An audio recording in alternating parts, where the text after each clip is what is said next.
Back to you. ఒక నిమిషం అండి. ఎస్ రామూర్తి గారు, good morning. Good morning. So ఇప్పుడు పంచాయతీ ఎన్నికలకి అటు పార్టీలకు అతీతంగా అందరూ కూడా కసరత్తు చేస్తున్నారు.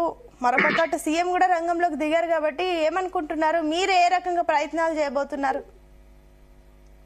అందరికీ నమస్కారం. జీ తెలుగు ప్రేక్షకులకు, యాజమాన్యానికి, నాతో డిబేట్ లో పాల్గొంటున్న పెద్దలకు అందరికీ నమస్కారం తెలియజేస్తూ, వాస్తవానికి గ్రామాలలో గత 10 సంవత్సరాలలో జరిగిన అభివృద్ధి తప్ప ఈ 2 సంవత్సరాల్లో శూన్యంగా గ్రామాలు ఎక్కడ చేసిన గొంగడి అక్కడే ఆగమైపోయినాయి. చెత్త చెదారంతో కనీసం చెట్లకు నీళ్లు పోయని పరిస్థితిలో గ్రామ అభివృద్ధి కుంటుబడిపోయి ఈ ప్రభుత్వంలో ప్రతి వర్గం కూడా ఇబ్బంది పడుతున్నది.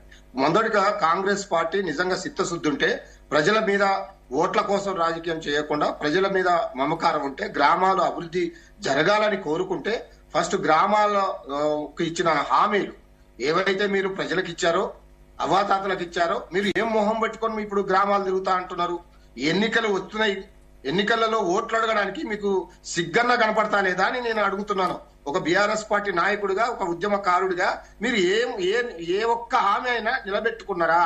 నిలబెట్టుకోనప్పుడు మీరు ఏ మొహం పెట్టుకొని మీరు గ్రామాలకు వస్తారు?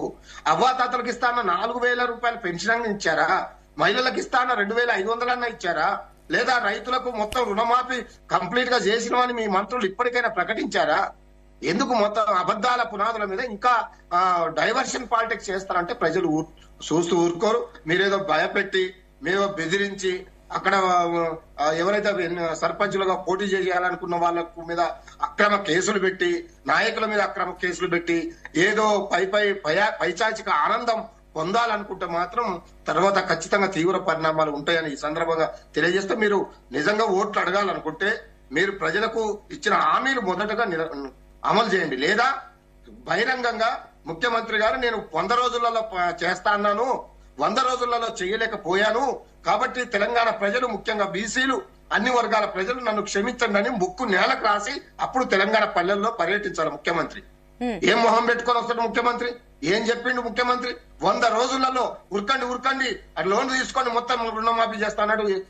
35-40% కూడా చేయలేదు. అలాగే బోనస్ అన్నాడు, బోనస్ రావడం లేదు. అకాల వర్షాల వల్ల పంటలు నష్టపోతున్నాయి, దాని గురించి పట్టించుకునే నాదుడు లేదు. ఎక్కడ గోదాం వల్ల గాని ఇక్కడ పండిన పంటను కొనే నాదుడు కూడా లేడు. కాబట్టి ఏ వర్గం కూడా సాటిస్ఫైడ్ లేదు. 2,50,000 2 లక్షల ఉద్యోగాలు ఇస్తానన్నాడు. ఇంతవరకు 10,000 తప్ప ఈ 2 సంవత్సరాలలో ఒక్క నోటిఫికేషన్ మళ్ళీ వేయలేదు. 2,50,000 కోట్ల రూపాయలు అప్పులైతే తెచ్చారు. అవి వీళ్ళ జేబులోకి పోతున్నాయా? ఏం చేశారు? ఒక ప్రాజెక్టు కట్టారా? ఒక కంపెనీ తెచ్చారా? ఒక ఏదైనా రహదారులు వేశారా? ఏం చేశారు? ఎవరికి కూడా ఏం చేయకుండా తెలంగాణ ప్రజల్ని నట్టేట ముంచుతున్నారు. తెలంగాణ మళ్ళీ అధోగతి పాలవుతున్నది. మళ్ళీ 100 సంవత్సరాలు వెనకపోయే ప్రమాదం ఉన్నది. కాబట్టి తెలంగాణ ప్రజలు ముఖ్యంగా వీళ్లకు ఇచ్చిన హామీలు నెరవేర్చాలి. కాంగ్రెస్ పార్టీకి ఖచ్చితంగా కర్రుగాల్చి వాత పెట్టాలంటే స్థానిక సంస్థ ఎన్నికల్లో ఎవరి మాట భయపడకండి, ఎవరికి భయపడకండి, అధికారులకు అసలు భయపడకండి, అధికార పార్టీ నాయకులకు అసలు భయపడకండి. మీరు ఓట్లు మాత్రం ప్రతిపక్ష పార్టీలు బలపరిచిన అభ్యర్థికి ఓటేస్తే. ఓకే అండి, ఒక నిమిషం, నేను మళ్ళీ వస్తాను. రామూర్తి గారు, ఒక నిమిషం, మనం ఓట్లు అడగడానికి పెట్టలేదు చర్చ. నేను I'll come back to you. Jayaram గారు, గుడ్ మార్నింగ్ అండి. వెరీ గుడ్ మార్నింగ్ సునీత, చెప్పండి. సో చూస్తున్నారు, సీఎం రేవంత్ రెడ్డి కూడా రంగంలోకి దిగారు. దాదాపుగా వారం రోజుల పాటు ఆయన కూడా పట్టణ బాట పట్టబోతున్నారు. అసలు మెయిన్ క్వశ్చన్ ఏంటంటే కూడా, అసలు పార్టీ గుర్తులేని ఎన్నికలకి ఇంత ప్రాధాన్యత పార్టీలు ఎందుకు ఇస్తున్నాయి? దీనిపైన మీ వర్షన్ ఏంటి? మీకు ప్యానెల్లో ఉన్న మిత్రులకు, జీనియస్ ప్రేక్షకులకు మరొకసారి నమస్కారాలు. ముఖ్యమంత్రితో పాటు ప్రధాన ప్రతిపక్ష పార్టీలు అన్ని కూడా డిమాండ్ చేయాల్సింది ఏంటంటే, పట్టణ బాటతో పాటు ప్రజల బాట పడితే బాగుంటుంది. మిగతా పార్టీలు కూడా అదే విధంగా చేస్తే బాగుంటుంది. ప్రజల బాట పట్టడం వల్ల విద్య ఎలా నశించిపోయింది, విద్య ఎస్సీ ఎస్టీ బీసీలకు దూరం అయిపోతున్నది. విద్యను ఇప్పుడు అందని ద్రాక్షగా చేస్తున్నారు. విద్యార్థుల జీవితం అగమ్య గోచరంగా మారుతుంది. సో కనీసము డిగ్రీలు చదివి పీజీలు చదివే విద్యార్థులకు కూడా సర్టిఫికెట్లు చేతికి రాకుండా, వాళ్ళు పై చదువులకు వెళ్లకుండా, ఉద్యోగాలు చేయకుండా వాళ్ళ జీవితం అగమ్య గోచరంగా మారుతుంది.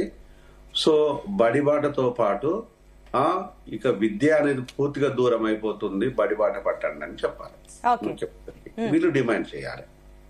ఇది ప్రజలకు ఉపయోగపడేది. ఇది దాంతో పాటు వచ్చేసి విపరీతమైన ఆల్కహాల్ విచ్చలవిడిగా తాగి పిచ్చోళ్ళవడంతో పాటు కిడ్నీ ఫెయిల్యూర్స్ అత్యధికంగా కరీంనగర్, వరంగల్, నిజామాబాద్, తెలంగాణ జిల్లాలో ఎక్కడికి పోయినా కూడా కిడ్నీ డిసీజ్ తోనే యంగ్ యువకులు చచ్చిపోతున్నారు. ఎందుకంటే తాగి లేదు అనుకుంటే తాగడం ద్వారా వచ్చిన రోగాలతో కావచ్చు. ఈరోజు డయాబెటీస్, హైపర్ టెన్సివ్ మనకు మన తెలంగాణ, ఆంధ్రప్రదేశ్ కూడా తెలంగాణ అడ్డాగా మారింది. ఆంధ్రప్రదేశ్ విషయం పక్కన పడితే, సో దానికి వైద్యానికి సంబంధించిన ఆరోగ్య బాట ప్రతి ఇంటిని విజిట్ చేయాలి ముఖ్యమంత్రి. ప్రతిపక్షాలు దాన్ని డిమాండ్ చేయాలి.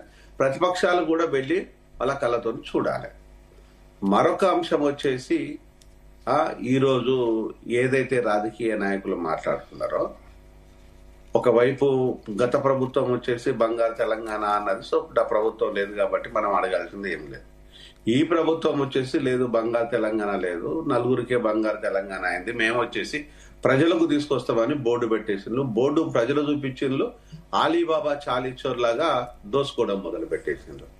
అంటే ప్రజాభవనము, ప్రజా పాలన అనేది బోర్డుల మీద రాసేసి మీరు ఆ బోర్డు చదువుకోండి, మేము మాత్రం దోపిడీ కార్యక్రమంలో బిజీగా ఉంటామన్నది. వాళ్ళే బిజీగా ఉన్నారు. ఆ విషయాన్ని కూడా వాళ్ళ పార్టీ వాళ్ళే చెప్తున్నారు, మన పక్కోళ్ళు కూడా కాదు. దరిద్రం ఏంటంటే వాళ్ళ పార్టీ వాళ్ళే, కాంగ్రెస్ పార్టీ వాళ్ళే చెప్తున్నారు. అంటే ఈ రోజు మీరు చేస్తున్నదేంది, చెప్తున్నదేంది, జరుగుతున్నదేంది? ఈ రోజు పట్టణ తెలంగాణతో పాటు రేవంత్ ప్రజల తెలంగాణ వైపు ఒకసారి ప్రయాణం చెయ్యి. ఈ రోజు నీ కులము, నీ కుటుంబము ఈ రోజు విపరీతమైన ధనార్జనలో ఉంది.